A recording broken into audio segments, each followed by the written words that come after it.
അബ്ദുൽ നാസർ മഅ്ദനി സമർപ്പിച്ചിട്ടുള്ള ജാമ്യാപേക്ഷ ഈ മാസം 28-നാണ് സുപ്രീം കോടതി പരിഗണിക്കുന്നത്. തെരഞ്ഞെടുപ്പിൽ പാർട്ടി സ്വീകരിക്കുന്ന നിലപാടിനെക്കുറിച്ച് അതിനുശേഷം മഅ്ദനി പ്രഖ്യാപിക്കും. മഅ്ദനിക്ക് നീതി ലഭിക്കാൻ സംസ്ഥാന സർക്കാർ വേണ്ടത്ര ഇടപെടുന്നില്ലെന്ന ആക്ഷേപവും PDPക്കുണ്ട്. മുന്നണികൾ പ്രചരണം തുടങ്ങിയ സാഹചര്യത്തിൽ മഅ്ദനി വിഷയം വീണ്ടും സജീവമാക്കാനാണ് തീരുമാനം.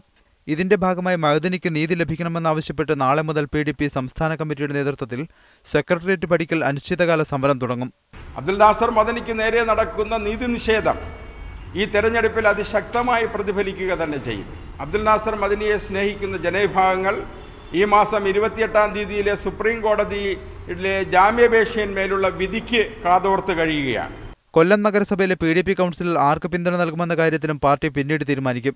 RSP മുന്നണി വിട്ട സാഹചര്യത്തിൽ PDPയുടെ പിന്തുണയില്ലെങ്കിൽ LDFന് നഗരസഭാ ഭരണം നഷ്ടപ്പെടുമെന്നതാണ് ഇപ്പോഴത്തെ അവസ്ഥ. കഴിഞ്ഞ ലോക്സഭാ തെരഞ്ഞെടുപ്പിലേതുപോലെ പൊന്നാനി സീറ്റ് മഅ്ദനി നിർദ്ദേശിക്കുന്നയാൾക്ക് നൽകാൻ LDF തയ്യാറാകണമെന്ന് PDP നേരത്തെ ആവശ്യപ്പെട്ടിരുന്നു. കഴിഞ്ഞ തവണത്തെ പരാജയത്തിന് കാരണം PDPയുടെ പിന്തുണയാണെന്ന ആക്ഷേപം ഉയർന്നതിനാൽ CPM നേതൃത്വം ആ ആവശ്യത്തോട് പ്രതികരിച്ചിരുന്നില്ല. PDP ഒറ്റയ്ക്ക് മത്സരിക്കണമെന്ന അഭിപ്രായം പാർട്ടിയിൽ ഉയർന്നിരുന്നുവെങ്കിലും ഇപ്പോഴത്തെ സാഹചര്യത്തിൽ മത്സരരംഗത്ത് നിന്ന് മാറി നിൽക്കാനാണ് തീരുമാനം. മീഡിയ 1 കൊല്ലം.